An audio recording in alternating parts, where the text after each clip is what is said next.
Hal pertama adalah pemborong bawa uang lari si duit customer. Jangan asal bangun rumah kalau kamu nggak mau rugi. Lakuin 5 ketentuan ini. Ketentuan pertama adalah rencanakan dengan matang. Kamu boleh cari referensi dari IG atau dari TikTok atau dari Facebook tentang bangunan yang kamu sukain. Hanya berlaku untuk tampilan saja, bukan struktur. Untuk strukturnya, kamu perencanaan dengan matangnya adalah dengan berkonsultasi kepada arsitek atau kepada konsultan properti atau kontraktor yang ada di sekitar kamu. Contohnya seperti ini. Kamu bangun rumah, kamu kasih unjuk ke mereka. Contohnya seperti ini, Pak, saya mau bangun rumah, Pak. Bisa nggak? Itu hal yang mudah buat mereka. Mungkin seperti ini, kalau mau nanti kami akan buatkan strukturnya. Transaksi awal itu adalah transaksi untuk menyesuaikan bangunan kamu seperti apa. Konsultan ini sama arsitek ini biasanya jual belinya nggak goror ya, menurut saya. Menurut gua nih ya. Kenapa? Karena mereka itu menjual ketika mereka akan menempatkan proyek itu kepada si kontraktor. Mereka itu akan membuat estimasi anggaran dulu dengan gambar si struktur dan gambar rekayasa tampilan seperti apa. Dan itu akan dikasih unjuk kepada kalian. Dan jika kalian misalnya nggak setuju dengan gambarnya, mesti akhirnya revisi. Masih bisa direvisi sebelum rumah kalian itu terjadi terbangun. Karena kalau rumah kalian udah dibangun, itu revisi itu anggarannya mahal. Tapi kalau misalnya ke arsitek, itu revisi gratis sampai 3 kali. Jangan rencanain tentang badan bangunan doang, tapi rencanain tentang anggaran kamu juga. Kamu misalnya punya anggaran di 100 juta mau bangun rumah 1 lantai, ngomonglah ke arsiteknya. Jadi mereka itu menggambar bergantung sama spek yang kalian minta gitu, dengan anggaran yang kalian punya. Ketika kalian udah ngomong tentang anggaran, mereka itu bisa bikinin gambar yang sesuai sama anggaran kalian. Nanti tinggal diobrolin aja, itu bisa direvisi ketika kalian kurang suka, gitu aja. Setelah gambar jadi, maka akan jadi apa? RAB, rencana anggaran biaya. Gitu. RAB jadi, gambar jadi, berarti udah matang rencana bangun rumahnya. Ingat, ketika RAB dan arsitek udah ngasih gambar, misalnya di bulan Januari, nggak full di bulan Maret itu kamu membangun itu sesuai sama anggaran arsitek, enggak. Bahkan bisa naik 11%. Kenapa? Material itu selalu ada kenaikan dengan kenaikan 11%, tapi turunnya itu paling cuma 1.000, 2.000 material. Kadang cuma 100 perak, 200 perak material. Yang kedua ini tentuin prioritas. Prioritas baik lagi yang tadi. Prioritas kamu ini adalah anggaran atau hasil jadi. Buku mewah.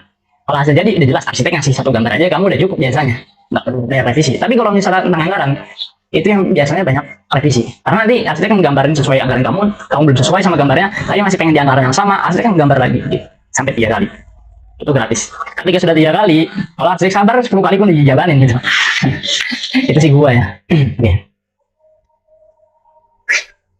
Terus ketiga, pilih bahan yang ekonomis. Bahan ekonomis sebenarnya udah tentunya sama arsitek tadi.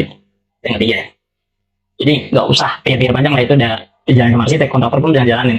Keempat itu adalah ngadain kerjasama antara kamu dengan si kontraktor atau si pemborong, atau orang sipil yang belakang itu dengan perjanjian kerja tertera dengan materai. Kenapa? Ini dari kasus. Kasus pertama adalah pemborong bawa uang lari si duit customer. Anggaran udah jelas, gambar udah jadi. Owner mau minta rubah gambar, ya nggak bisa, kecuali tambahan biaya. Mereka juga mengurangin bahan dari situ, nggak bisa. Kenapa? Karena ada konsultan properti di balik ya. Kalau kamu pakai jasa konsultan properti kayak di kanal properti, itu dihitung berdasarkan sampai ke milimeter semua dihitung. Pakai sigma beton diukur seperti itu. Ini FC berapa? Dulu pakai KC, pakai FC. Ya, bentangan berapa gitu. Jadi nggak bisa. Sikuan bangunan pun dihitung. Kalau misalnya kamu nggak kerjanya kerjasama, itu rumah kamu bakal ambruk lalu acak-acakan. Kalau kamu nangis sendiri nanti. Apalagi ketika duit kamu dibawa lari sama mereka, pemborong, hilang udah semua. Harapan kamu pupus. Kamu mau tuntukin jalur hukum, kamu nggak ada tentang materai, nggak kuat, gitu. Ketika kamu udah nggak materai, kamu sudah diorek-orekin ke mereka juga. Mereka megang, dan kamu megang gitu. Ketika nanti ada suatu problem, itu bisa ketemu jalan tengahnya. Mau dibawa ke jalur hukum, silahkan, mangga, gitu loh. Itu yang saya lakukan kepada diri saya dan customer saya juga. Oke, begini. Yang kelima sekarang, wajib pantau hasil kerja mereka. Saya kontraktor di sini. Kamu terpantau hasil kerja mereka. Pantau dalam artian ya menjalin silaturahmi gitu. Menjalin agar hubungan kamu sama mereka itu makin dekat. Kamu enak gitu. Ketika minta penambahan apa, kadang mereka juga ngasih secara cuma-cuma gitu. Kalau misalnya kamu ada kedekatan sama mereka, datang ke sana bawa kopi gitu. Ini masih proses. Masih kasih 2 gelas mah. Saya sekali juga dah. Mereka begitu senang ngeliat owner begitu saya. Itu nggak senang, pasti senang banget. Nah, Di balik itu juga kadang ada mungkin beberapa pemborong-borong atau kontraktor yang main culas. Jadi kamu mau dipantau. Gimana sih caranya mereka biar nggak main culas? Emang nyari yang amanah itu susah, jujur. Sekelas, loh, bahaya sih bahasa. Ini bukan kelas swasta ya, negeri aja. Ya tau lah. Balik lagi ke poin 4. Poin 4 itu adalah kamu bikin pertanyaan bersama situ, dan di situ juga ada RAB di poin pertama udah berencana matang. Kamu tuh tanya ke mereka juga sih kontrak sama kamu tuh ambil keuntungan berapa persen? Soalnya kan nggak masuk dalam RAB sebenarnya. Kamu ambil keuntungan dari mana? Kamu bisa makan dari mana? Ya? Kamu mau manage ini sebegitu besar dari mana gitu? Uangnya ada dari mana? Mereka kan mengambil keuntungan dari situ. Cuman kalau misalkan mereka nggak memberitahu tentang keuntungan mereka berapa gitu, atau di perjanjian keempat, yang suatu perjanjian di poin keempat gitu. Mereka itu biasanya main culas. Beberapa kali dialamin sama beberapa mantan owner yang rumahnya udah saya beresin lagi. Biasanya kalau kontraktor kayak saya sendiri ngambil keuntungan bisa di 10%. Itu no negosiasi. Ketika negosiasi itu bisa di 5, bisa 8%, tergantung dari negosiasinya nanti seperti apa. Pengaruh gitu. Pengaruh kenapa pengaruh? Misalnya kamu gini, anggarannya 100 juta. 100 juta kamu, si kontraktor itu ngambil keuntungan 10% dari 10 juta. 10 juta dia harus targetin rumah itu 10 juta, dia punya duit 10 juta. Ini malah 1,5 bulan seperti itu. Nah di balik 1,5 bulan itu udah pasti kontraktor itu bakal membengkak anggarannya. Terkecuali mungkin nanti di situ di balik itu ada yang namanya kontraktor itu menyediakan namanya garansi rumah, retensi. Retensi itu biasanya 14 hari. Tapi kalau misalnya garansi mau ditarik juga, misalnya kamu mau garansi ya 3 bulan, oke boleh 3 bulan. Berarti ada penambahan biaya buat si kontraktor itu ngambil ke rumah kamu selama 3 bulan.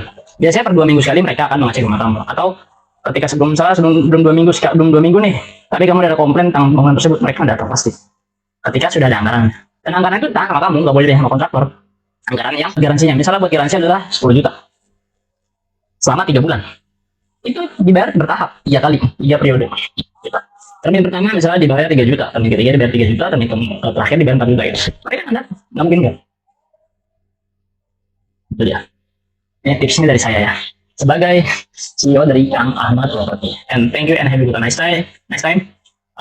See you next video. Insya Allah gue bakal bahas lagi tentang bangun rumah dan sisi gelap yang ada di dunia kontraktor atau dunia pembangunan ataupun dunia owner. Owner juga ada dunia gelap finansial. Oke, thank you.